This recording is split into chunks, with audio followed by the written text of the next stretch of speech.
El Altísimo Dios Todopoderoso los bendiga a cada uno de toda nuestra audiencia de este programa, El Mundo Actual, en todas partes, en todos los países donde sintonizan este programa especial.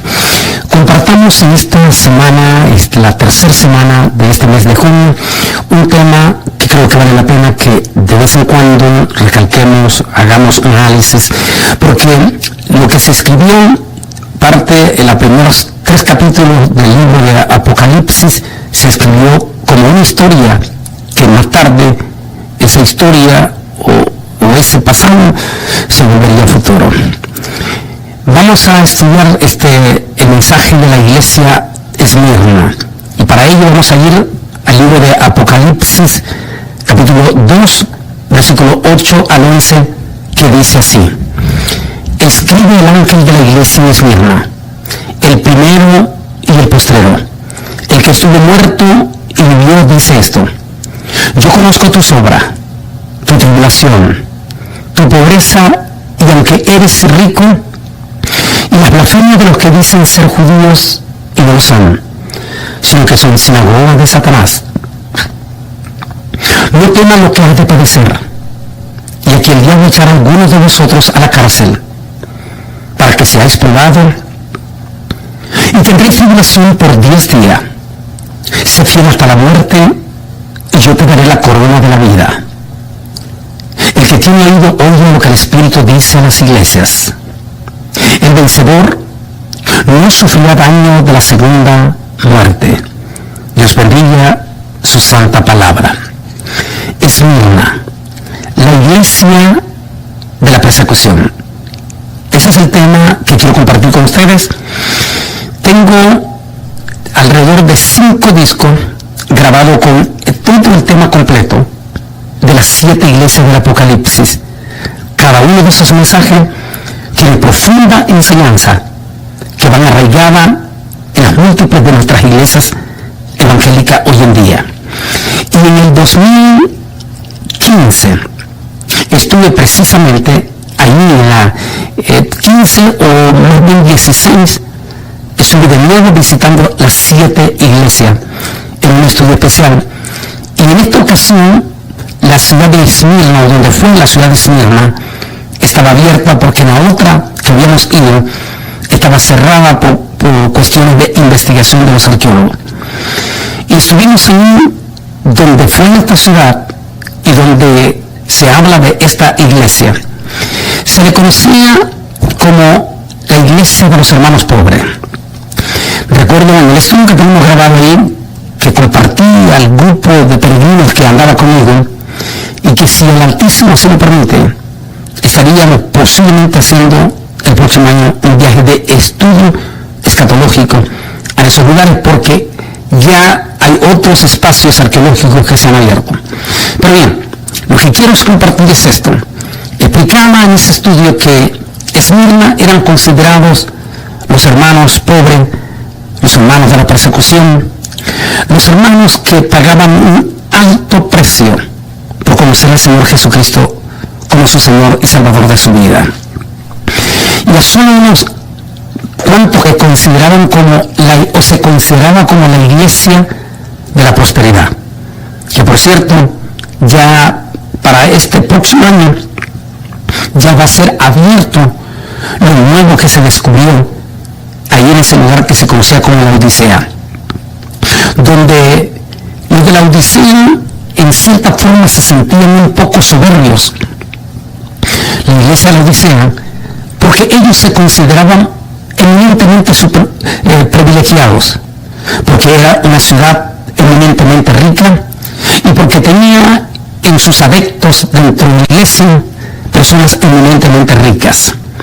Ellos hablaban de una impresionante prosperidad y de riqueza como una forma de que Dios estaba congraciado con ellos.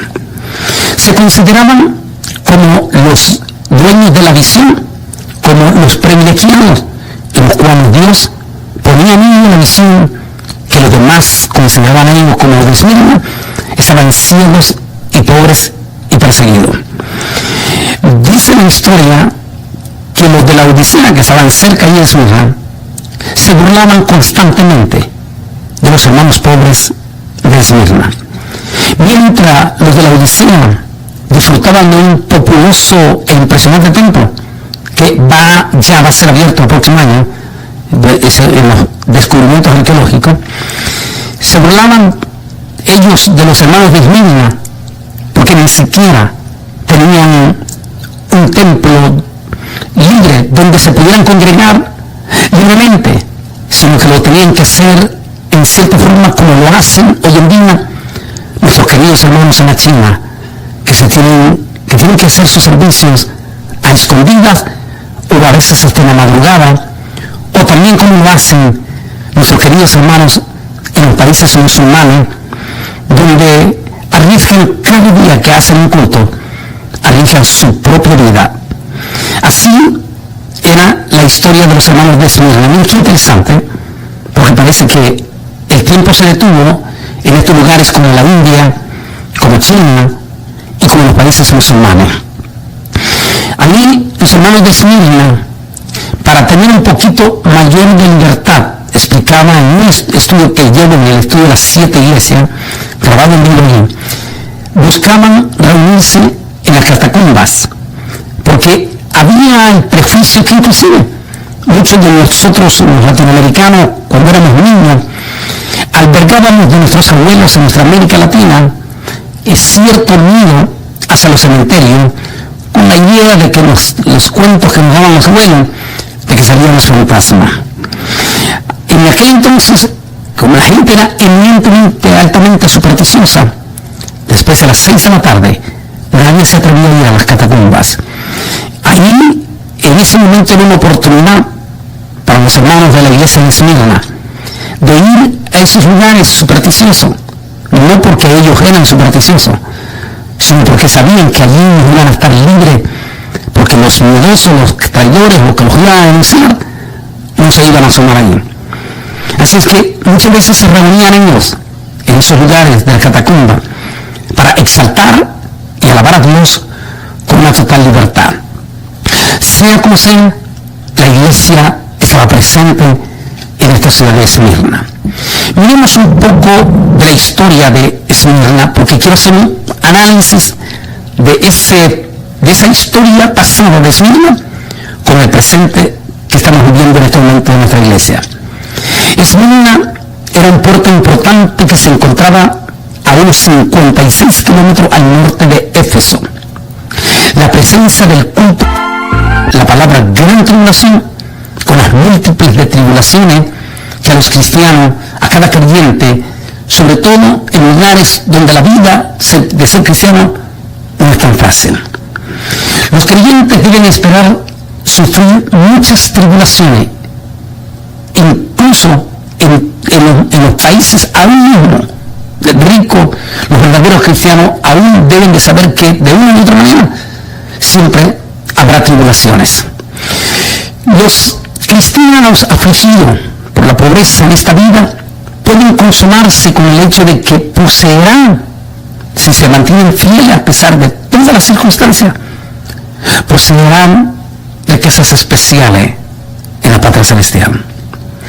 Hoy en día se puede vivir tal como lo vemos en las 7 iglesias eminentemente prósperas como la iglesia de Filadelfia, iglesias eminentemente liberales como la iglesia de Tiatira, iglesias eminentemente ultralegalistas como la iglesia de Éfeso, y iglesias bastante supersticiosas, en cierta forma muy practicantes de la misma idolatría a pesar de ser evangélicos, como la iglesia de Pérgamo. Sin embargo, en todas estas iglesias cada una tiene un mensaje bonito y precioso. El de aquí, de los hermanos de Esmirna, pues la vida, como le dije al comienzo, no era tan fácil para ellos mantener una vida dedicada al Señor. Ser cristiano en ellos significaba ser objeto de burla e inclusive ser objeto de persecución por pertenecer al Señor. Así se habla y así el mensaje que le habla el Señor a ellos. Los que se dicen ser judío se refiere a los judíos prosélitos, o sea, a los judíos, a los gentiles que se convirtieron al judaísmo, y que este grupo que eran gentiles pero que ahora se sentían más judíos que los judíos en Esmirna, esta gente se emponzoñó, si podemos decir así, en ser los número uno para dividir al pueblo judío del pueblo cristiano. Y ellos se consideraron como los número uno para tratar de desprestigiar y en cierta forma poner en mal a los cristianos de Esmirna ante las autoridades del régimen romano. Qué tremendo, ¿no?, que es la historia. Eran estos prosélitos los que se decían ser judíos, pero que el Señor, como el Señor conoce su genio, decía, en realidad mienten, sino que son más bien sinagoga de Satanás. Es muy interesante, y sí vale la pena que los cristianos, los evangélicos, y sobre todo algunos de nuestros hermanos que de una u de otra manera se han sentido atraídos por ciertos grupos sectarios, mayoritariamente en México y muchos países de Latinoamérica, que de momento han sentido una inclinación hacia el judaísmo sin dejar en cierta forma disfrazado el cristianismo.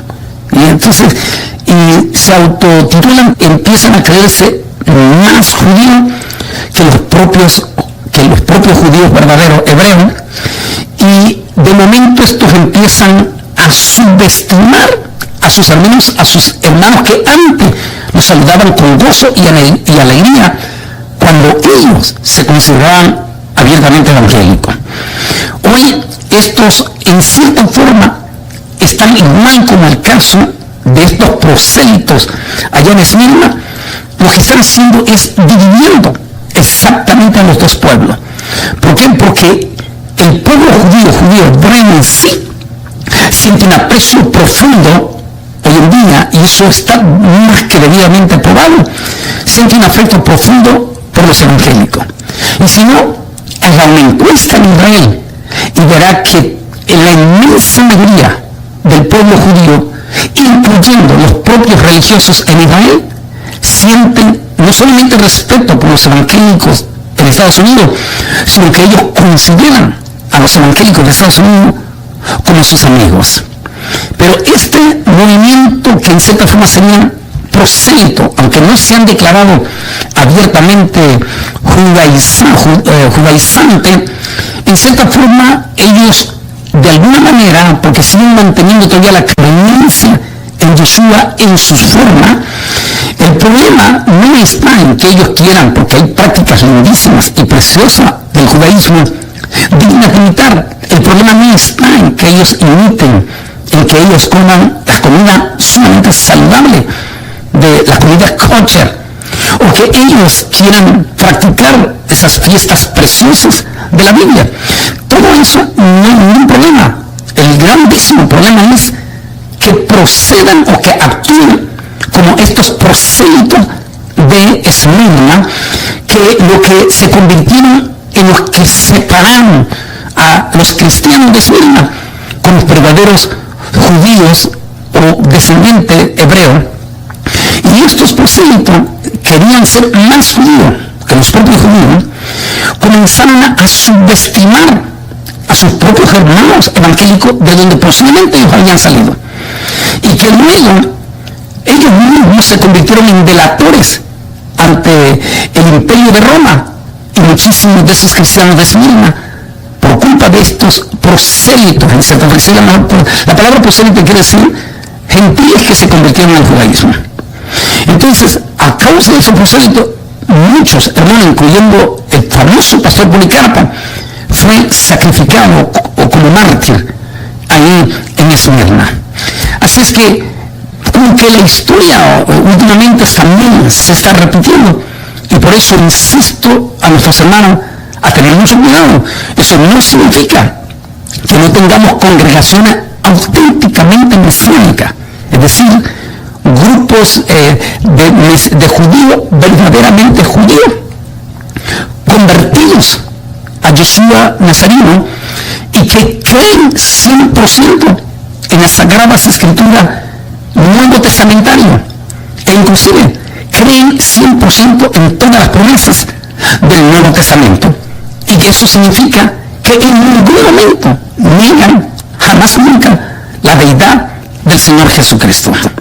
No estamos hablando de este grupo mesiánico auténtico y verdadero, porque si existe lo falso, es porque hay lo verdadero también. Eso es lógico. Así es que no estamos hablando de nuestros hermanos verdaderamente judíos mesiánicos, sino que estamos hablando de aquellos prosélitos que se quieren en algún momento sentir más que los propios descendientes del padre Abraham, y que en cierta forma lo que están haciendo es separando la relación preciosa que existe entre el pueblo judío y el pueblo cristiano evangélico. Este problema fue muy serio lo que están pasando nuestros hermanos en Esmirna. Ahí el Señor se refiere con una palabra eminentemente dura, pero muy dura para estos prosélitos, a los que se dicen ser, y no lo son, sino que son sinagoga de Satanás, porque mienten. Profundo. La frase "y tendréis tribulación por 10 días", que es la palabra donde vamos a llegar para este tema, se trata de un corto periodo de persecución, donde el Señor dice a los hermanos de Esmirna que es el periodo duro que se creen que fue cuando llegó al poder Domiciano, el César, que es el que mandó también al apóstol Juan al exilio a la isla de Pásamo. Ese corto periodo de él, que para nosotros, para aquel entonces, la frase es corto periodo, para algunos está hablando 10 años.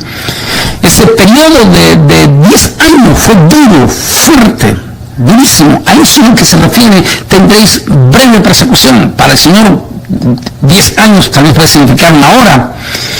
El Señor les dice que si ellos, a los cristianos de Esmirna, en contra de toda esta persecución dura, donde ser cristiano significaba prácticamente perder su vida, el Señor les dice que no renuncien, que se mantengan fieles, que pase lo que pase, venga lo que venga, ellos tendrán seguro la corona de la vida.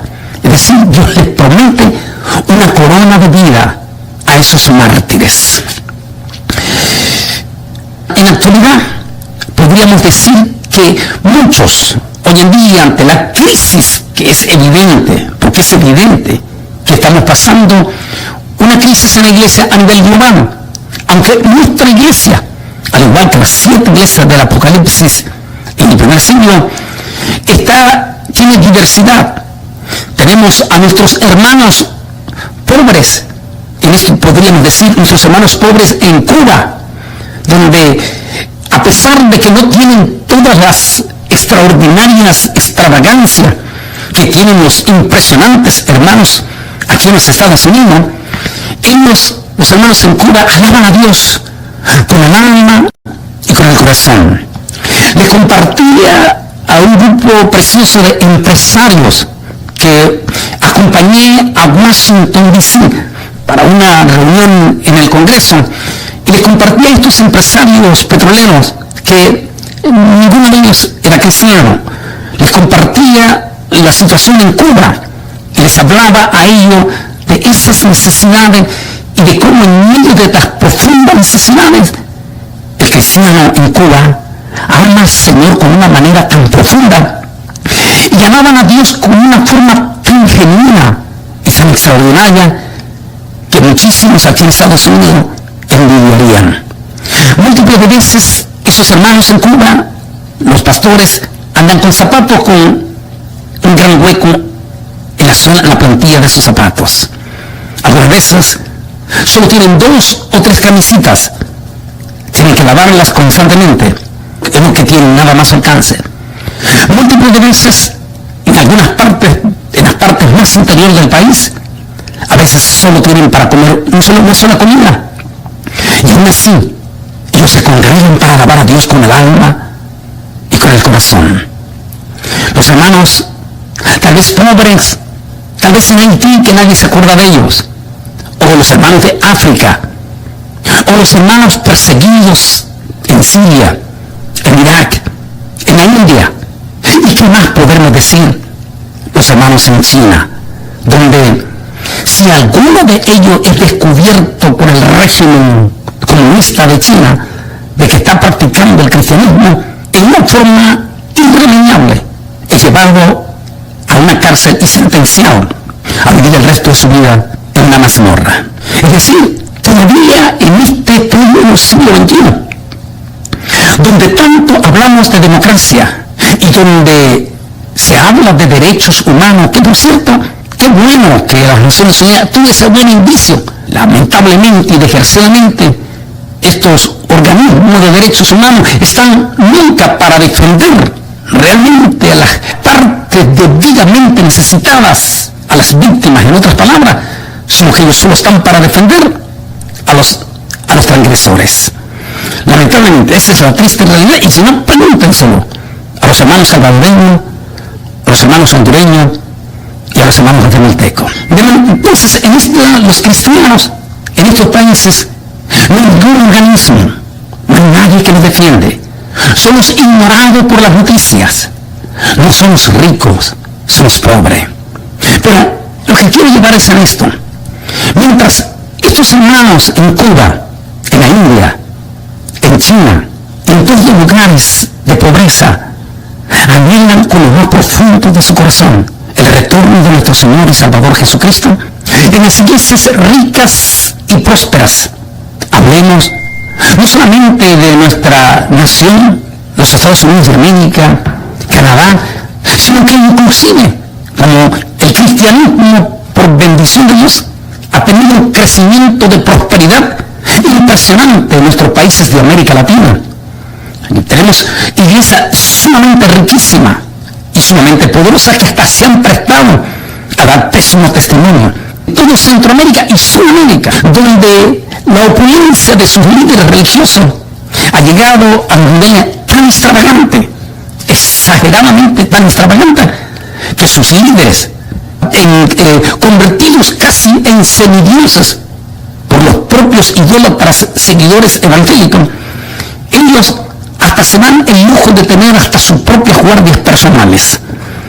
Estos son los que constantemente están hablando que Cristo todavía no puede venir, porque para que Cristo venga tendría que venir un gigantesco y descomunal avivamiento. El gran problema es que si analizamos la historia de los verdaderos cristianos y de los que finalmente alcanzan la corona de la vida eterna, nos damos cuenta que no es a través de los avivamientos de esta gente, no vino a través, ¿cómo se puede decir?, de la prosperidad de la comunidad, como se está viviendo nuestros evangélicos en Estados Unidos y ya en el resto de América, sino que el avivamiento siempre llega en medio de la crisis, en medio de las necesidades. Decían, hermanos, dicen constantemente que los gringuitos, ellos todavía no creen que Cristo pueda venir, algunos, no todos, porque ellos primeramente están esperando un gigantesco avivamiento. Porque ese es el mensaje de los grandes apóstoles de la prosperidad. El problema es que los pasajes que ellos están haciendo lo profético no tienen nada que ver con la iglesia. Como la profecía de Joel, que dice la postrera será más grande que la primera. Esa profecía específicamente no tiene que ver con la iglesia, sino con el pueblo de Israel en la gran tribulación. Pues bien, sea lo que sea, existe la pregunta y la perspectiva ante la gran frialdad que existe del cristianismo evangélico en los Estados Unidos, tanto anglo, afroamericano e hispano, y sobre todo la iglesia hispana en toda América Latina. Estoy hablando de los lugares donde hay eminente prosperidad. Ellos están viviendo una vida cristiana completamente religiosa, sin ningún acercamiento profundo con Dios. En otras palabras, ellos se sienten como los super privilegiados de la iglesia Laodicea. ¿Cómo va a venir avivamiento en esas condiciones? De ahí que muchos se preguntan, ¿es probable que Dios mande en algún momento cierto periodo de persecución que podría ser antes del rapto? Y que en medio de una persecución de de cualquier índole que venga, es donde se produce un genuino arrepentimiento y es donde se produce un genuino avivamiento. ¿Cuál es el futuro de este impresionante enfriamiento que estamos viendo en la iglesia en los Estados Unidos, y que lo que sucede en la iglesia de Estados Unidos repercute con gran ahínco en el resto de Latinoamérica? Sin lugar a duda, los europeos lo están viviendo duro esta situación. La pregunta entonces es, ¿qué hará el Señor en los futuros años? ¿Seguirá el Señor dejando que toda esta frialdad continúe y poner con ello en riesgo su propio remanente? ¿O tomará Dios la decisión, como le dicen los hermanos de Esmirna? Y aquí que tendréis persecución por 10 días. Por 10 días. Sé fiel hasta la muerte y yo te daré la corona de la vida eterna. ¿Acaso tendrá algo que ver eso con las palabras del Señor Jesucristo cuando dice en Mateo capítulo 24? Dice, y entonces se aborrecerán unos a otros y unos a otros se entregarán, que tiene que ver con las redes sociales ahí. Y se levantarán muchos falsos profetas y engañarán a muchos. Eso quiere decir que les quitarán la esperanza de la perspectiva de la venida de Cristo. Pero luego dice el Señor, pero el que persevere hasta el fin, la misma promesa de la iglesia de Esmirna, se fiel hasta la muerte y yo te daré la corona de la vida eterna. Queridos hermanos cristianos, pastores que están viviendo una super comodidad, yo te pregunto, ¿qué pasaría si llega el día de mañana una crisis sin precedente? Y en esa crisis, de la noche a la mañana lo pierdes todo, absolutamente todo, y llegas a estar en el estado de los hermanos de la iglesia de Esmirna. ¿Tendrías todavía la pasión de seguir siendo fiel y no negar al Señor en esa circunstancia? Posiblemente el futuro cercano nos dará la respuesta de todo esto. Lo que sí estoy eminentemente seguro es que en toda esta frialdad que estamos viendo hay un remanente que de una u otra manera Dios lo va a calentar. Posiblemente, solo Dios lo sabe, que antes del arrebatamiento venga una crisis que sacuda toditito a los hermanos, tanto en Estados Unidos como en América Latina, sencillamente por una sola razón: para purificar el oro del remanente de Dios. Los verdaderos cristianos que de alguna manera están siendo atraídos por esta frialdad, sea lo que sea, basta con solo echar una miradita al sistema político del mundo y nos daremos cuenta que el panorama político futuro cercano no es nada bonito. Mi hermano y mi hermana, pastor, siervo de Dios, sería bueno que hagas un estudio de la iglesia de los hermanos de Esmirna, y a lo mejor te lleva a acordarte de nuestros hermanos pobres en Cuba, en Haití, en África, en la China, en la India, y comenzamos a ver congregaciones profundas como la de ellos, y comencemos a hacer el grito de que esperamos su venida con orgullo y compasión. Sea lo que sea, supliquemos al Señor que nos ayude a mantenernos fieles en las buenas y en las malas. Y usted mismo, ¿por qué no entrar? Si bien es cierto, está viendo mucha crueldad y muchas cosas feas en las redes sociales del pleito entre los mismos cristianos, con todo y eso no pongas la mirada en eso, pero sí puedes poner tu mirada en Jesús y puedes ser fiel a Jesús y ser parte de ese remanente del cual algunos se saldrán. Usted puede sustituirlo. De verdad, mantengámonos firmes y fieles y digámosle al Señor que en las buenas y en las malas tengamos un buen corazón para seguir amando a Dios sobre todas las cosas.